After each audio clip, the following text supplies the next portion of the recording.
Welcome back to No BS Python. So far, we've worked with individual pieces of data using variables. We've written functions, used loops and conditionals, and handled input and output. But in most real world programs that you guys will be coding, we often deal with big groups of data, like lists of names and collections of items. Data structures, as they're called, are a way that data is organized to make it easy for us to use. Python gives us several built-in data structures to work with: lists, tuples, dictionaries, and sets. Let's go through each of them one by one. This will be a long but fast-paced video, so remember you can rewind and rewatch as many times as you need. Let's get off started with lists. A list is a collection of items that are ordered and changeable or mutable. Think of it like a to-do list where you can add, remove, or rearrange the tasks on it. In Python, you can put almost anything into a list. For example, all the data structures we learned in the first episode, like integers and strings, or even other lists. Lists are great when you need a flexible, ordered group of items that you'll be changing or updating. Let's get into our syntax example. Let's imagine you want to keep track of a grocery list. So this is how you will declare and initialize a list. First, you have the name of the list. Then you use square brackets to denote that it's a list. And then let's just say we want apples, bread, and milk in our grocery list. This is what it would look like in code to create a list of grocery items. And to create an empty list, you just use the square brackets with nothing inside. So lists are ordered, which means each item has a specific position known as its index, starting from 0. And there are some methods you can use to change the list and to just know the specific attributes of the list. So first of all, there's the append method, which I think we've already seen the use of many methods before, but this is how it looks like. And inside this, you can add an element to the end of the list by passing in an argument. So let's just say I want to buy chips. Well, now it'll add it to the end of this list. Then, if you don't want it to the end, add it to the end of the list, but instead want to insert it somewhere inside it, you can use the insert method, and it takes two parameters or two arguments, one being the index where you want it to be at, and two being what you're inserting. So let's say I want it to be on index 1, which isn't this one, but is over here because indexes start from 0. It would insert it at index 1 in this list and shift all these elements to the right and increase their index by 1. So that's the insert method. Then if you want to remove something based on, like, we just want to remove a certain element, then we can use the remove method and pass in the argument apples. So let's say we don't want to buy apples anymore, we can use the remove method to change the list. And then a more useful version, but similar, is the pop method. And while it also removes apples from the grocery items list, it actually returns the removed value, which means you can store it inside a variable to use it for later. Some other useful methods that don't really add or remove values from the list include the sort method, which looks like this. There's no argument inside. And this just sorts it in ascending order. So if it's numbers, it'll go from like 1, 2, 3, 4. If it's letters, it'll start from A all the way to Z. Then there's the reverse method, which reverses the lists. So right now, the list goes as apples, bread, milk. It'll be milk, bread, apples. That's what the reverse method does. It just reverses the list. The length method, which is not like this actually, you use len, and then inside you put the name of the list you're trying to find the length of, and it will return it the value or the length of the list, which is just a number of elements. So the length of this list would be 3. And you could store it in a variable, use it, whatever. And finally, there's the index method. So it's like called like a normal method on the grocery items list, and then we want to find the index of apples. Let's say we don't know that it's on the first index or index 0. Then this is how you do it. And then you would return that index and you store it in a variable to use it somewhere. Or you don't have to. So that's all it is with lists. Now let's talk about tuples. A tuple is very similar to a list. It also holds an ordered collection of items. But the difference is that tuples are immutable, or they can't be changed. Once you create a tuple, the values that are there are just going to be the values that are there. You can't modify them. Tuples are useful when you want to make sure the data inside remains constant and unchanged, and they can also be computationally slightly faster for certain tasks because Python knows that tuples won't be able to change. While the lists have many methods, like I just showed you, tuples have a lot less. There is the count method, which returns the number of times a value occurs in a tuple. So let's go into our syntax example. Let's just say we want to make an unmodifiable grocery list. We can use the regular brackets to denote that it's a tuple. And then let's just go to apples, bread, milk, like we did before. Oh, I think I accidentally deleted that.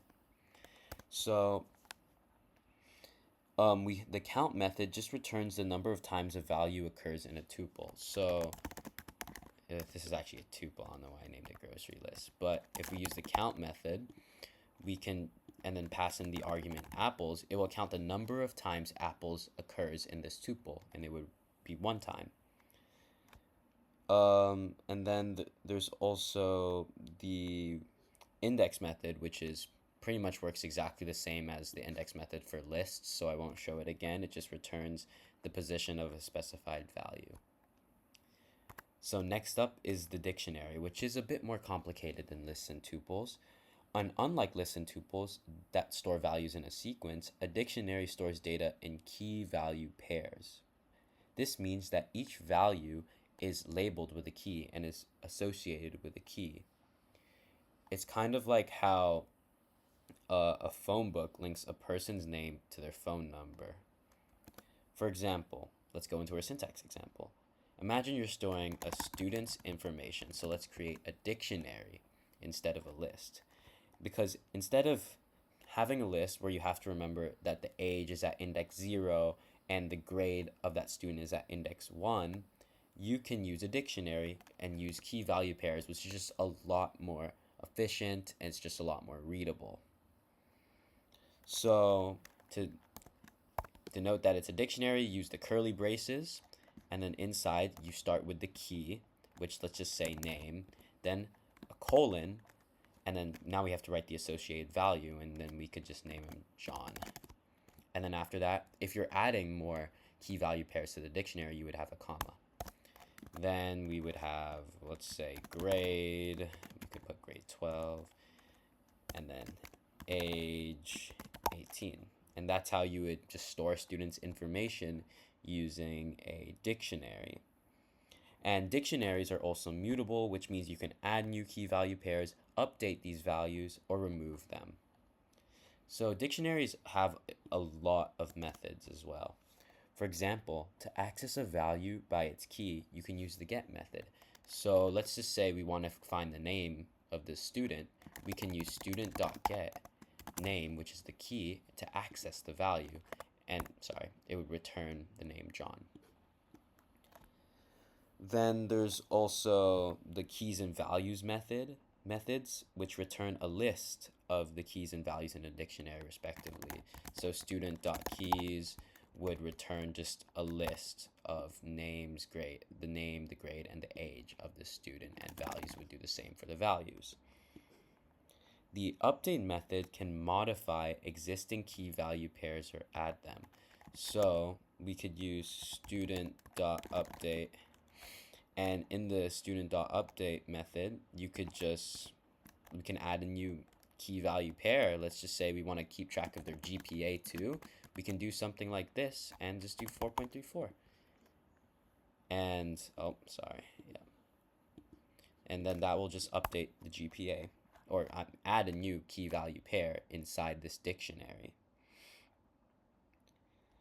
And there's also the pop method, which will remove a key value pair and return the value. So we can do student.pop, and then inside we would just have name, and it would remove, or this would be the key actually, and it would remove this key value pair while returning John, the value.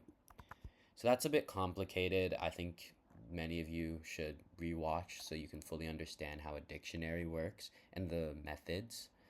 But they're very useful, so it's important that you understand how to use them and all the methods associated with them so you can properly utilize them to their full ability.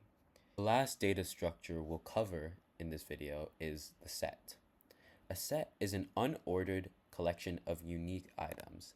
That means Python automatically removes or doesn't allow you to add any duplicates and doesn't keep these items in any specific order. Let's get into our syntax example. Let's say you want to have a list of the names of enemies in your game, or a set of the enemy types in your game. And obviously you cannot have duplicate names because that would be very confusing. So we can use a set for that. It's denoted by the curly braces like the dictionary, but inside will look more like a list or a tuple rather than how the dictionary looks like. So let's say we have zombie, comma, skeleton, another comma to separate the elements. It looks all the same as the list, and spider. So now we've just created a set. A set will only store each of these values once, and they are very useful when you need to track the presence or uniqueness of items without considering their order. Sets are also mutable, meaning you can add or remove them, but since they are unordered, you can't access items by their position or index like you could with a list or a tuple using the index function. So for example, we can use the add method, which will add another enemy type to the list. So for example, we want to add chicken jockey. That would add this to somewhere in this set. I mean, there's no order, so it doesn't really matter where it gets added. But we cannot add another zombie to the list because since this is a set, there's no duplicate values inside. Or if we don't want a zombie in our game, we can just use the remove method. It's the same thing. There's some useful methods that are unique to sets and have like some pretty strange but useful applications. So for example, there's the difference method, which returns a set containing the different elements between two sets. So for example, I have a second enemy set with a different name, obviously, and then let's just say I have some slightly different enemy types.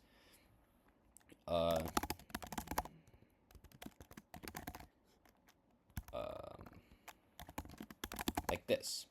So if we were to use the difference method on these two sets, it would return a set including the chicken jockey and the spider jockey, the chicken jockey, the spider jockey, and the skeleton actually, and the spider, because the zombie is what occurs in both sets, but these don't occur in both sets, and these two don't occur in both sets, and that's what the difference method does. It returns a set including the unique values within both sets. And then there's the intersection method, which is the opposite. It will return a set containing the elements within both sets. So if we were to call this method, it would just return a set including only zombie.